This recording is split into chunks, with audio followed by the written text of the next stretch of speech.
Hello students. Today we will be discussing the case 4 of the bills of exchange, that is bills sent to bank for the collection. In the previous two videos of the bills of exchange, we have discussed the three cases. First is when the bill is retained till maturity, then bill is discounted with the bank. Third is when the bill is endorsed. Now case 4 is when the bill is sent to the bank for collection. In the big business houses, where a person has to receive a large number of bill receivable regularly,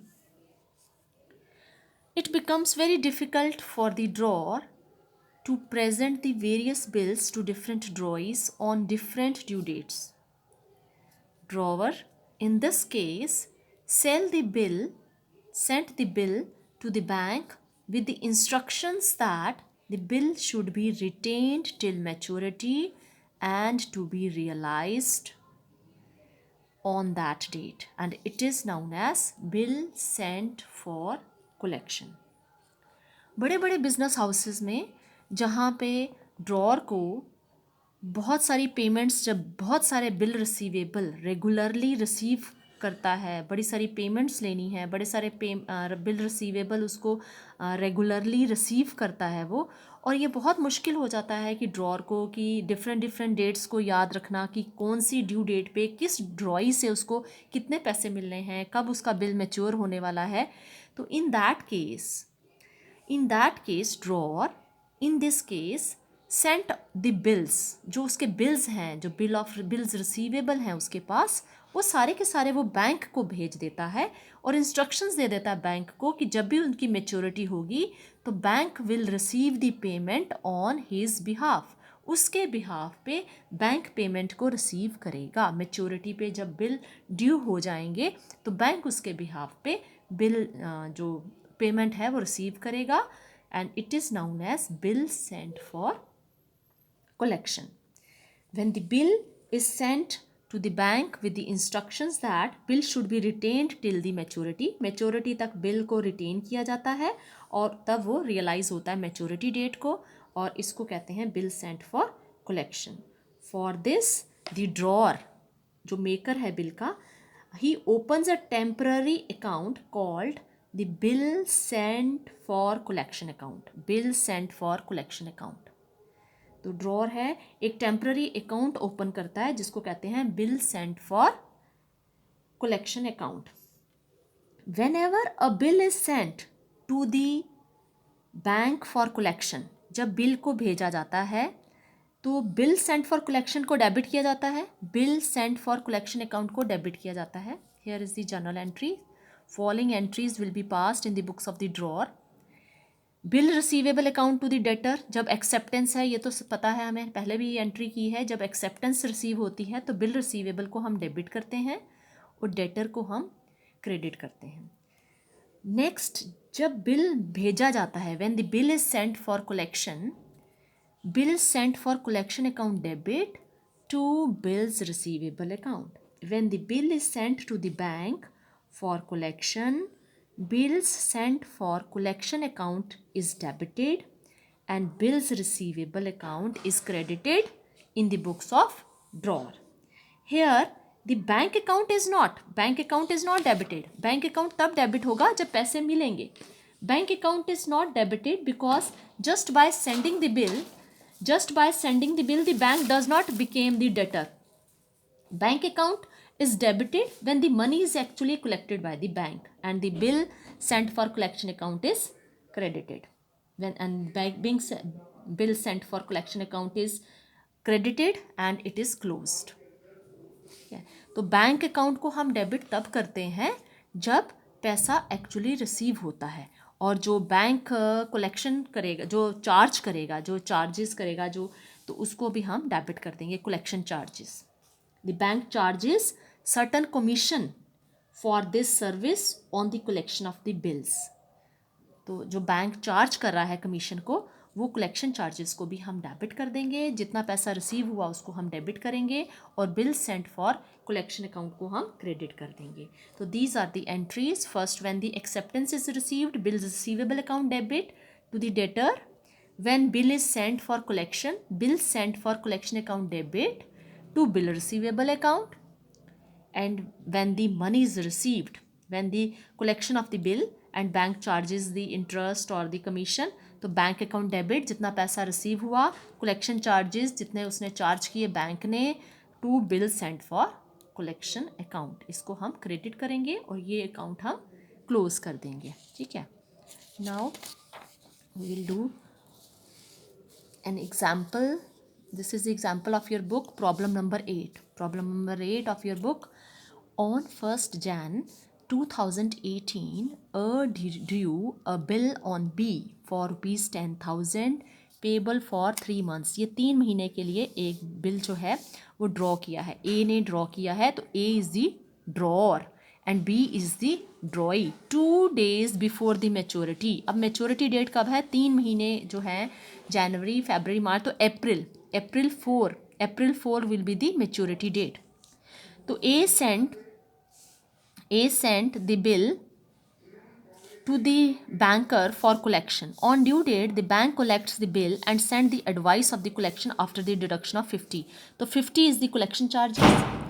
50 is the collection charges. ठीक है. Pass the journal entries in the books of A and B.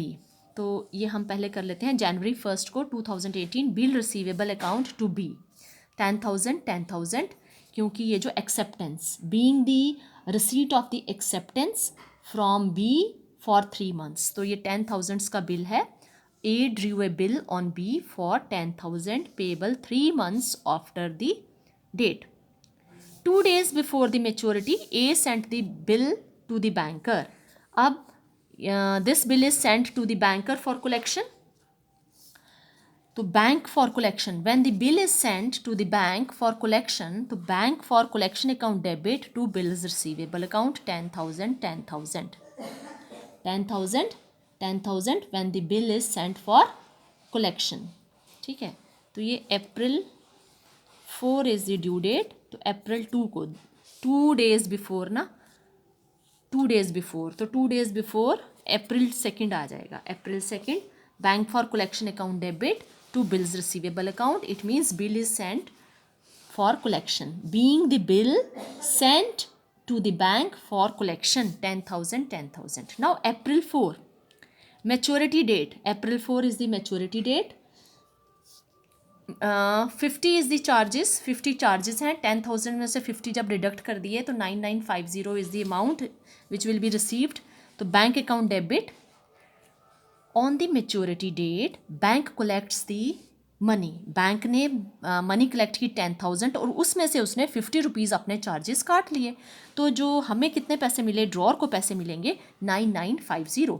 तो bank account debit the money which is received by the drawer. A को कितने पैसे मिले? 9950, 9,950 उसको मिले bank account debit. और ये कलेक्शन चार्जेस जो हैं 50, ये भी हम इसको एक्सपेंस, उसका खर्चा हो गया, ये बैंक ने चार्ज किया तो इसको भी हमने डेबिट कर दिया. To bank for collection account 10,000. ये हमारी एंट्रीज हैं ड्रॉर की बुक्स में. When the acceptance is received, then when the bill is sent to the bank for collection, and this is the entry being the amount received by the bank on the collection of the bill. Now in the books of the drawee. अब drawee की books में क्या entries होंगी? ड्रॉई की books में in the books of B drawee, ये जनवरी 1 की एंट्री है. जनवरी 1 सेम एंट्रीज हैं. When the acceptance is given, तो ए डेबिट, ड्रॉर को हम डेबिट करते हैं to bills payable account 10,000. Being the bill for 3 months drawn by a duly accepted. And on the maturity date April 4, bills payable account debit to bank account. Bills payable account debit to bank account, क्योंकि पैसा गया, ड्रॉई ने पे कर दिया और bills payable इसके पास आ गया. Bills payable account debit to bank account. ये एंट्रीज सेम हैं जैसे हम पिछले केसेस में करते हैं. Being the payment of the bill on the due date. Being the payment of the bill on due date. Now let us take the other case, that is retiring a bill under rebate. retiring a bill under rebate. Sometimes an acceptor, who is the acceptor? Drawee. ठीक है, acceptor desires to meet the bill even before its maturity. Sometimes an acceptor desires to meet the bill even before its maturity. Obviously, drawer welcomes it and accordingly withdraws the bill. Such a withdrawal is called retirement of a bill. क्या होता है कि कुछ cases में जो ड्रॉई है वो पहले पैसे देना चाहता है. जो ड्रॉई है वो ड्यू डेट से पहले पैसा देना चाहता है, और इन that case drawer welcomes it. Obviously drawer welcomes it and accordingly withdraws the bill. Such a withdrawal is called retirement of the bill. Drawer, the holder of the bill, even allows some deduction called the rebate on the retired bill for the period between the retirement and the maturity. तो इस case में अब वो पहले payment कर रहा है. अगर 3 months सपोज कीजिए बिल की डेट है और वो 1 महीने के बाद ही पेमेंट कर रहा है, तो 2 महीने उसने पहले पेमेंट कर दी है. ड्रॉई ने 2 महीने पहले पेमेंट कर दी है. तो इस केस में ड्रॉअर को कुछ उसको डिडक्शन भी देनी चाहिए, तो वो रिबेट देगा. तो रिबेट को हम सेम कैलकुलेट करेंगे, amount of the bill into rate into unexpired period of the bill upon 365 days और 12 डेज. जिस तरह से हम डिस्काउंटिंग में रिबेट को चार्ज करते हैं, डिस्काउंट को हम कैलकुलेट करते हैं, सेम उसी तरह हम रिबेट को भी कैलकुलेट करेंगे. तो इस केस में the rebate is simply the interest at an agreed rate for the period between the date of the payment and the date of the maturity. The transaction of retiring a bill under rebate is similar to the discounting of the bill for the holder, because he has to surrender the bill before the due date on the receipt of the amount which is less than the face value of the bill. और एक such a rebate is an expense. ये जो rebate है, it is an expense to the holder of the bill and gain to the drawee. अब जो discounting है, discounting में आपका जो बिल है वो डिसऑनर भी हो सकता है, लेकिन रिबेट में ऐसा कोई चांस नहीं है, क्योंकि रिबेट है इट मीन्स कि drawee is paying the amount before the maturity date. तो डिसऑनर का तो कोई चांस ही नहीं है. तो इस केस में ये जो रिबेट है, इट इज़ द एक्सपेंस. ये एक्सपेंस है किसके लिए? एक्सपेंस है ड्रॉअर के लिए. ड्रॉअर के लिए एक्सपेंस है और उसके लिए गेन है. गेन है ड्रॉई के लिए.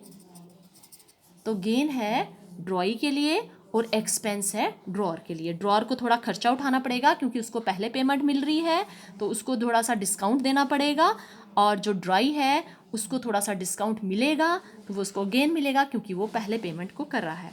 तो retiring A bill under rebate means that कि इन दिस केस जो ड्रॉई है, जो एक्सेप्टर है जिसने पैसे देने हैं, वो मैच्योरिटी डेट से पहले ही पैसे दे देगा.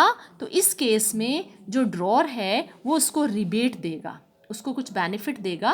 तो रिबेट को कैलकुलेट करने के लिए फॉर्मूला सेम है as it was in the discounting of the bill. जिस तरह से हम डिस्काउंट कैलकुलेट करते थे, amount of the bill into rate into unexpired period of the bill upon 365 days और द 12 months. तो इस तरह से हम रिबेट कैलकुलेट करते हैं. एग्जाम्पल के तौर पे एग्जाम्पल ले लेते हैं रिबेट कैलकुलेट करने के लिए. Calculation of the rebate, how to calculate the rebate.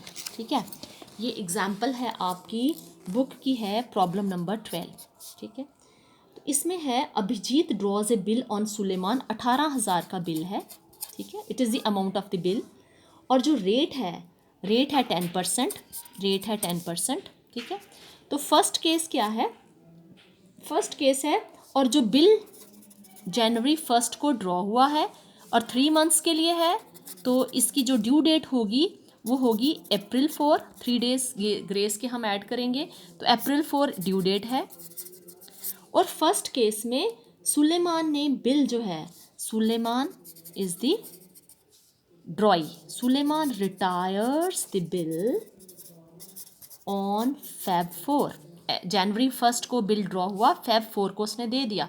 3 महीने का बिल था लेकिन उसने 1 महीने के बाद ही दे दिया। इट मीन्स उसने 2 महीने बिल की पेमेंट पहले कर दी। तो इस केस में हम जो रिबेट कैलकुलेट करेंगे 18,000 amount of the bill, 10% is the rate और 2/12, तो ये आ जाएगा 300 हमारा रिबेट। सेकेंड केस में Suleman retires the bill on March 4। It means अप्रैल 4 को इसकी ड्यू डेट है, तो 1 महीने पहले उसने पेमेंट कर दी है, तो 1 महीने का उसको हमें बेनिफिट देना चाहिए इंटू 1/12। तो ड्रॉर उसको रिबेट देगा, 1 महीने के लिए रिबेट देगा, 150 will be the amount of the rebate. Now third case है on March 19 means 15 days before. ये 15 डेज बिफोर उसने दिया है, ठीक है। 15 days before means half month, ठीक है, हाफ मंथ। तो 18,000 इंटू 10% इंटू हाफ इंटू 1/12, ठीक है। तो 1/2 इंटू 12 अगर कर देंगे हाफ मंथ्स और 1/12 हम लेंगे तो ये हमारा आ जाएगा 75, ठीक है। इस तरह से हमने रिबेट को कैलकुलेट करना है। तो रिबेट को कैलकुलेट करना है और इसकी जो जर्नल एंट्री बनेगी, accounting treatment of the retiring of the bill under the rebate, drawer की बुक्स में। अब इसमें ड्रॉई की बुक्स में भी रिबेट को हमें शो करना है, क्योंकि ड्रॉर ने रिबेट दिया, उसका एक्सपेंस है, उसका नुकसान है, तो दैट विल बी डेबिटेड, और ड्रॉई को फ़ायदा हो गया रिबेट का, तो हम इसको क्रेडिट करेंगे। तो ड्रॉई की बुक्स में भी आएगा रिबेट और ड्रॉर की बुक्स में भी रिबेट आएगा। तो इसको जब पैसा मिलेगा, कैश अकाउंट डेबिट, पैसा आया, इसने रिबेट भी दिया, rebate account debit to bills receivable account, bills receivable से जाता है। ये एंट्री होगी on the maturity date. Maturity date I mean when the payment is received, जब वो पेमेंट करता है ड्रॉई, ठीक है, बिफोर द मैच्योरिटी डेट। और ड्रॉई की बुक्स में बिल्स पेबल अकाउंट डेबिट, उसको बिल्स पेबल मिलता है, टू कैश अकाउंट हम करते हैं तो टू रिबेट अकाउंट भी ऐड कर देंगे, रिबेट को भी हम क्रेडिट करेंगे, रिबेट को यहाँ पे डेबिट करेंगे, रिबेट को क्रेडिट करेंगे in the drawee's book.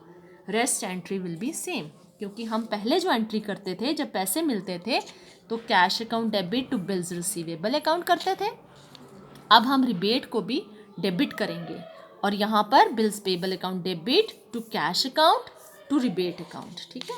Now we will take an example, problem number 14 of your book on 1st Jan 2017 Mohan sold the goods. अब सेल की एंट्री भी आएगी, Mohan sold goods to Shyam for ₹2000। Mohan sold goods to Shyam for ₹2000 and drew upon him a bill, 3 महीने का bill, ठीक है, 3 months. कितने का? 2000 का, ये अमाउंट आ गया, ये 3 मंथ्स डेट आ गई। Shyam accepted the bill and return it to Mohan, Shyam ने एक्सेप्ट किया, श्याम है ड्रॉई, ऑन 4 मार्च 2017, 4 मार्च को दे दिया, ठीक है। और 1 जनवरी थी तो इसकी जो ड्यू डेट बननी थी वो आनी थी 4 अप्रैल, और उसने 1 महीने पहले दे दिया, 4 मार्च को दिया ना उसने, ठीक है। 1 महीने का उसको हमने बेनिफिट देना है, रिबेट 1 महीने का देना है, क्योंकि उसने पेमेंट जो की है वो 1 महीने पहले कर दी है, तो 4 मार्च को की है।